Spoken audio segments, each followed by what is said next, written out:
That roar in the background that you hear, I hope you can hear that. That is actually the Bengal Stadium. So before I start the video today, I wanted to show you something. So two things got me off of this river. Was one, there was a group of fishermen that would come out here and get twacked and drunk. So as you can see, there's their trash. There's more. Okay. And then the kids that were messing with me. So apparently I wasn't the only one, because the couple that I camped with last night, if you are a Patreon subscriber, you would know who I'm talking about. They actually saw all this, and they were sleeping in this area too, didn't even know it. And they complained about the trash, so I thought I would look at it. And then here's more beer cans and trash. Okay, so this is why it's important that you're clean, because this is how you blow up spots, and then then you got nowhere to sleep. You guys got to see this. So, man. Okay, apparently that was all the fireworks. Welcome back, everyone, for our tuck here. This is my epoch, the Bengals won, and I keep running off on tangents. So this is like my fourth try. What I really want to talk about is I want to talk about how feelings aren't fact. And I feel, I see, I've observed, I've watched how this is happening, and this is even playing out with this whole thing in the Middle East, because people are allowing feelings and emotions to dictate how they respond to a situation. Okay, so let's use a quick example. When Russia invaded Ukraine, there was this big old support here in America. Oh yes, you know, let's all defend Ukraine. Ukraine is the best place on earth, and they are not corrupt, and we need to just send all the money in the world to send to them so that they can defeat Russians. Even was it Lindsey Graham said every dead Russian is a good Russian, you know, something like that. All right, so this has been said by public officials. This was public sentiment. But as the dust settled, as the weeks went on, as a certain segment of society started asking questions, they realized that was just a knee-jerk emotional response, because NATO was violating its agreement that it made at the fall of the Soviet Union, that it would not expand NATO into the Slavic countries. It would not go any more eastward. Russia even tried to join NATO and was turned down, because NATO would not accept them, and the whole point of NATO was to take out Russia and refuse to accept Russia. Well, then that opened up the door for him to be worried about NATO encroaching with Ukraine. It put NATO right there in front of Moscow, and that would have been way too close for comfort, considering the history of the Russian people. Well, anybody who has that is using logic and reason looks at it and goes, well, you know what, if that was us and that was happening to us and Russia was doing that to us, we would be just as upset, and we would be calling for the same things. People started realizing that there was some stuff wrong. Now the official narrative is still that Ukraine is good, it is not corrupt, it is the most amazing country on earth next to the United States, and that we should send all of our wealth and all of our blood and all of our resources over there to defend and to make sure that Russia does not take over Ukraine. Okay, that is the official narrative. But when we first took a look at it, we went, okay, let's go with this, and we didn't ask any questions. We allowed our emotions, which were dictated by loyalties, by a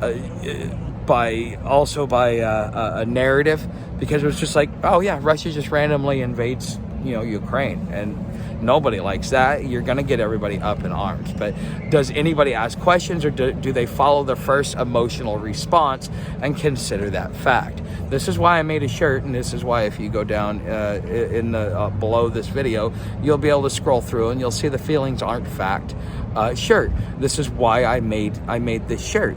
So now all of a sudden we've got the same thing going on with Israel and Palestine. Everybody has their own feelings about it. I don't want to get in the middle of this because I would prefer to remain neutral for a couple of reasons. One, the consequences that I would gain from the social platforms if I did not have the right stance, or the implication from my subscribers, because I would have a revolt if I sided with the guys that they disagreed with, because there's no feelings, there's no facts, it's only feelings. Okay, and we have allowed ourselves to operate and to dictate ourselves that way. This is something that's been going on for some time, and this is the prequel to mob rule.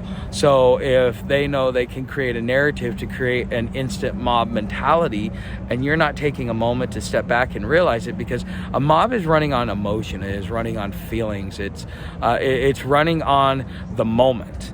Okay, and if you allow yourself to get caught up in that mob, you may have regrets later on, like many other members of the mob. But the thing is you'll have to justify it to yourself so that you don't have nightmares at night for the things in which you did. Okay, so let's just keep going forward on this. So let's look at Israel and Palestine. What's going on there? There's turmoil. There is a rich history of fighting that goes back, if I'm correct, back to biblical days. And so they have always been fighting, and there has been the narrative that is given by the Jews, which is also portrayed in their religion. And then there is the narrative that is given by the Palestinians and also portrayed in their religion. And so both views conflict with each other. So they're fighting to be able to control the narrative. Because if Christianity or Judaism, because Judaism has its hands in Christianity, whether we realize it or not. It plays a role because it is part of the root history of Christianity to begin with, is Judaism. Okay, your Jesus Christ guy, he was a Jew. He was not a Gentile. He was not anything else like that. He was born a Jew. And so therefore the Christian roots are founded in Judaism. It is the carrying on of the new law. Okay, so again, we are allowing our loyalties and our emotions to be crowded so that we can be primed for war, be primed for the things that are going on, and so the government has the support, because all they have to do is go, look, they attacked Israel. Look, they attacked Ukraine. What are we going to do about it? Are we going to stand up, or are we just going to let this be? And then what will happen is, because people are tied up in the emotion, it says, well, yeah, that's the Christian land and we're tied to the Jews, and we must protect the Christian homeland. And so therefore it becomes an ideological response that is also founded based upon emotion, because you feel it's the truth. You haven't done any due diligence and fact. You were raised in it, so therefore you presume that it was fact, whether or not it really was fact. And these are all questions that we should be asking ourselves. And you might think that I'm being a jerk or that I'm calling religion out. No, this is how you avoid the consequences of fifth generation warfare, because that is exactly what's being happened. Not only are we using it on ourselves, but we are using it abroad as well.